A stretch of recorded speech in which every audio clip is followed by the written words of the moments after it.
Halo, selamat pagi. Jumpa lagi dengan saya Suster Julita atau Suster Oktaviani. Dan teman-teman, ada yang banyak bertanya, bajunya Suster itu warnanya itu-itu aja. Kalau nggak putih ya abu-abu. Tapi katanya itu bagus, rapi, semua sama. Apalagi kalau berdiri itu kan sama banget ya gitu ya belakangnya itu ya. Terus udah gitu, terus bajunya Suster itu kan cuma itu aja. Tapi kerja pakai itu gitu ya, kerja pakai itu, doa pakai itu gitu. Tapi kok nggak kayak punya beberapa yang di rumah itu kok kayaknya tuh menurut mereka itu nggak bau gitu ya. Maksudnya kenapa? Nah, kita tanya nanti kenapa begitu ya. Padahal karena punyanya itu, lalu pagi ini dipakai, nanti sore dicuci, lalu nanti malam digosok, dan besok lagi dipakai lagi. Itu kuncinya sih ya. Karena emang bajunya kami tuh nggak banyak, cuman mungkin paling banyak 6. Jadi yang abu-abu 6, yang putih 6, yang 2 disimpan karena nanti dipakai untuk kalau pas pesta atau hari Minggu aja biar putih bersih. Tapi yang 4 itu untuk harian, yang 2 itu untuk hari ini ganti, yang 2 dipakai nanti kalau hari Minggu atau hari-hari ya besar-besar lain gitulah ya. Hari besar itu hari khusus, hari raya gitu. Kita akan tanya, kita akan lihat sebenarnya siapa yang jahit baju-baju itu, lalu belinya di mana, apa bisa dicari di pasar-pasar atau pesan ke semua toko, pesan ke para penjahit itu, bisa nggak kira-kira gitu. Kita lihat ya, ini yang tidak banyak orang tahu, salah satunya tentang Suster FSGM, terutama kali ini tentang jubah. Jadi makanya judulnya itu bukan sembarang jubah. Karena ada legenda di belakang itu, legenda enggak ya? Jadi maksudnya itu ada proses panjang untuk sampai pada pembuatannya. Oke, kita lihat. Ini salah satu ruangan bagian dari komunitas Santo Yusuf Pringsewu, Lampung. Ada tempatnya itu di salah satu pojokan, pojokan gimana ya? Enggak pojokan juga ya. Pokoknya salah satu unit lah gitu, ada satu ruangan. Kurang lebih itu ya 15 meter lah kali 12 gitu. Ini namanya kamar jahit di Susteran Santo Yusuf Pringsewu. Jadi di semua komunitas biasanya itu ada mesin jahit, meskipun itu entah dipakai atau enggak gitu.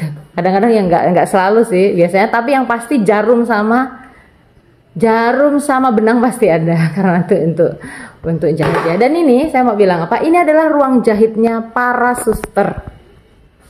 Jadi para suster itu kalau mau minta baju itu di sini tempatnya, Suster FSGM terutama ya. Jadi tidak semua itu bisa, atau tidak semua tukang jahit bisa.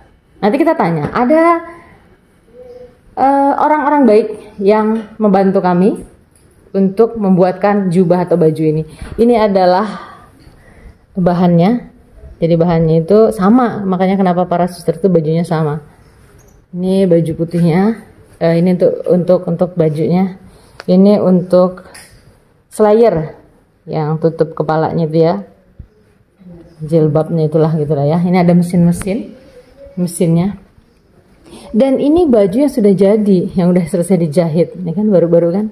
Ini yang abu-abu. Hanya 2 inilah. Ini slayernya. Gitu. Dan ini ada mesin-mesin jahit, kita hitung 1, 2, 3, 4, dan ini 5, 6. Kita tanya siapa mereka. Selamat pagi. Selamat pagi, Suster. Iya, boleh dong kenalan sedikit. Mbak ini siapa? Terus kesibukannya ngapa ya? Kalau dilihat sih pasti jahit ini lagi dandan kah atau masukin apa ngerti? Ini putus. Ini agak apa? Putus benang. Oh, putus benang. Iya. Oke. Kita masukin dulu bentar. Nanti kita sabar. Oke. Boleh kenalan dong dari Mbak yang di sini, namanya siapa? Tinggal di mana?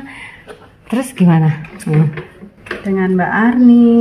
Oke. Tinggalnya di Pagelaran. Pagelaran. Kerja di sini sudah hampir 10 tahun. Oke, 10 tahun. Bukan waktu yang sebentar. Yang sebentar. Mbak Arni, boleh cerita dong Gimana awal mulanya bisa kerja di sini? Kerja di sini awalnya belajar dengan susternya karena belum tahu sama sekali masalah menjahit baju suster ya. Baju suster itu kan beda sama baju-baju saya suster ya.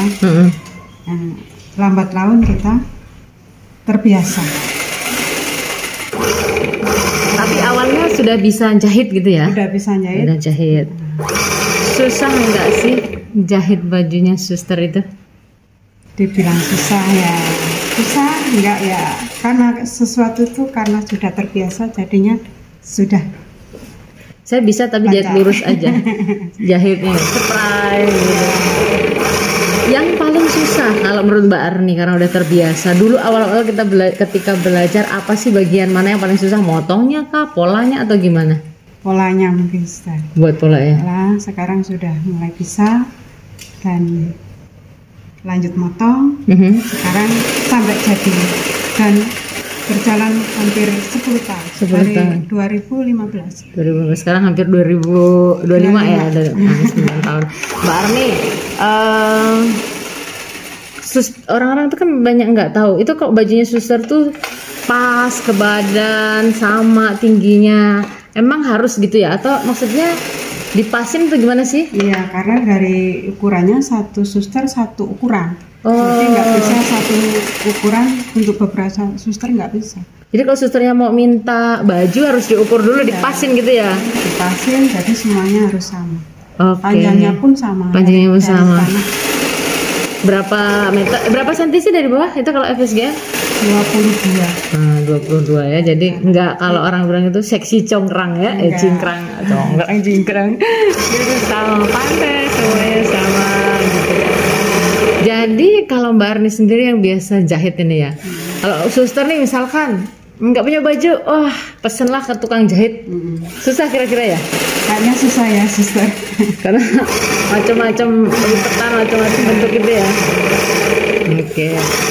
Mbak Arni punya pengalaman apa? Hampir 10 tahun pengalaman yang entah itu pengalaman iman, pengalaman sharing lucu, menarik, atau apa gitu yang bisa dibagikan? Pernah mungkin gimana? Selama ini sih masih biasa aja sih suster. Setahu Mbak Arni, apakah para suster semua yang minta baju dari, kan para suster ini banyak ya? Jadi semua di sini rumah induk punya daftar bajunya para suster dong ya? Punya daftar baju, punya daftar ukuran yang pernah jahit ke sini. Oke. Apalagi para suster yang baru, yang masih novice, yang mau lulus kan buat bajunya di sini ya? Iya, semuanya di sini. Sampai Timur Leste juga di sini. Oke, berarti ini sudah bisa jadi udah hampir 1000-an baju yang dijahit ya? Kali misalkan ya, susternya berapa? Anggaplah satu suster dua gitu ya. Oke. Mbak Arni, ini mohon maaf bukan soal apa ya, tapi kan Mbak Arni ini kan Muslim ya, terus kerja di tempat suster sampai bertahan sebegitu lama. Pernah nggak sih ngerasain apa? Oh mungkin, atau kadang-kadang orang kan takut ya mau kerja tempat suster. Nanti takutnya macam-macam karena belum mengalami. Mbak Arni sendiri pengalamannya kerja di tempat suster yang notabene ya pastilah Katolik Kristen itu gimana? Kalau menurut aku sih nggak masalah ya suster ya. Rezeki itu kan ada yang mengatur. Di mana tempatnya? Kalau menurut saya itu ya nggak jadi masalah. Oke. Untuk melaksanakan kewajiban agamanya sendiri, misalkan sholat, karena kan harus 5 waktu ya. Sementara Mbak di sini kan siang itu zuhur, mungkin kan sempat ketemu, itu tetap bisa dilaksanakan. Dilaksanakan, saya juga membawa alat sholatnya di sini. Boleh berarti ya di sini. Apa-apa. Oke. Terus puasa juga ya. Puasa tetap. Oke. Jadi tidak ada larangan atau mungkin bahkan ajakan, udah kamu kerja sini masuk jadi gitu aja nggak ya? Oke. Kita semua sama. Oke. Terima kasih banyak Mbak Arni untuk kerja kerasnya, dan ini untuk beberapa tahun terakhir ini memang Mbak Arni dan ada beberapa suster yang bekerja di sini melayani kami dengan caranya sendiri yang seperti ini luar biasa. Coba kalau nggak ada Mbak Arni dan Mbak, nanti kita kenalin yang sebelahnya dan suster-suster di sini gimana coba kami. Jadi begitu teman-teman, ada suster yang memang belajar untuk jahit, mbaknya yang untuk jahit juga. Jadi bajunya para suster itu semuanya dari sini. Atau ketika nanti ada suster yang pernah bertugas di sini, lalu bisa nanti biasanya mereka juga membantu di komunitasnya setelah pindah ya Mbak ya. Iya. Mereka jahit. Kita ke sebelah. Mbak sebelah. Ini juga lagi menjahit. Ini jahit apa Mbaknya? Jahit habit. Oh itu kan coba. Nah, ini habit baju yang biasa dipakai suster tuh kan. Jahit begitu. Oh. Mbaknya kenalan, namanya Mbak siapa? Halo, nama saya Selsa. Mbak Selsa dari mana? Saya dari Sidoarjo. Sidoarjo Pringsewu? Iya. Tapi nenek moyangnya jauh ya? Asalnya dari Blitar. Oh, Sumatera Selatan. Mbak Selsa sudah berapa lama kerja tempat suster, bantu suster dengan sukacita ini? Baru 5 bulan. Dulu masih gadis. Sekarang ini pengantin baru teman-teman. Ya, pengantin baru. Belum nikah. 3 tahun. Setelah nikah ini 5 bulan. Waktu sebelum nikah 2 tahun? 3 tahun. Oh 3 tahun, lama juga berarti ya? Iya. Oke. Bisa kerja di tempat suster jahit lagi, nggak semua orang bisa ini ya. Itu awalnya Mbak Selsa memang sudah bisa jahit seperti Mbak Arni tadi atau gimana? Iya, dulu sempat di rumah itu ikut kursus menjahit. Terus ya dulu di rumah buka permakan gitulah, motong celana, motong baju, bosen terus pengen nyari kerjaan di luar, tanya-tanya sama suster Claudia sama suster Romo Dibyo, ditawarin kerja di susteran Pringsewu. Terus coba sampai sekarang masih kerja di sini. Oke. Mbak Selsa, butuh berapa lama untuk bisa jahit baju suster buat pola sampai segala macam begini? Lumayan lama kalau bikin pola, bikin slayer itu belum bisa. Ini masih bisa bikin habit sama yeret. Oke. Terus Mbak Selsa sendiri punya pengalaman yang misalkan ini ya, permintaan banyak, tapi kan yang ngerjain nggak banyak. Pernah nggak sih? Iya, pernah. Biasanya sampai keteteran. Saya aja juga kalau minta kadang tunggu list lama banget ya. Jadi karena itu teman-teman, di tempat suster itu tadilah ya, karena maksudnya semua suster FSGM itu kalau minta baju seperti tadi saya bilang ke sini, sementara di sini karyawannya tidak banyak dan tidak semua orang bisa, jadi tunggu waktu list ya. Jadi kan lama gantian mana yang antri.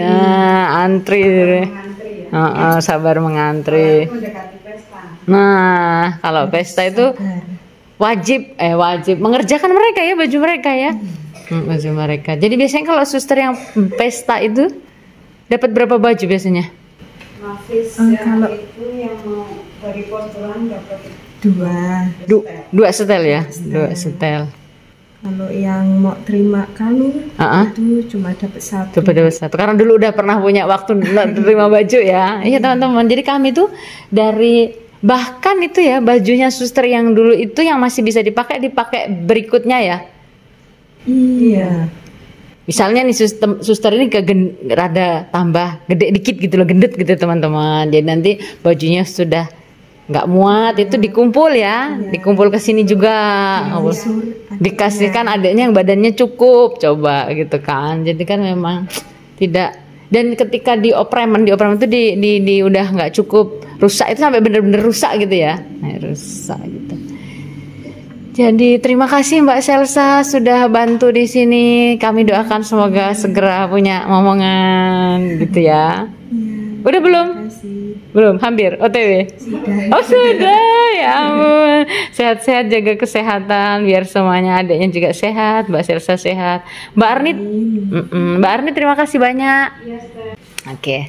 Ini di sini ada susternya lagi, dan itu tadi teman-teman, kalau mbaknya itu belajar dari susternya dulu juga belajar dari suster yang dulu, bahkan ada suster kami yang memang dikuliahkan untuk jahit ya, apa itu namanya? Yang boga segala macam, kok boga sih? Pokoknya desainer lah, jahit-jahit gitu lah pokoknya.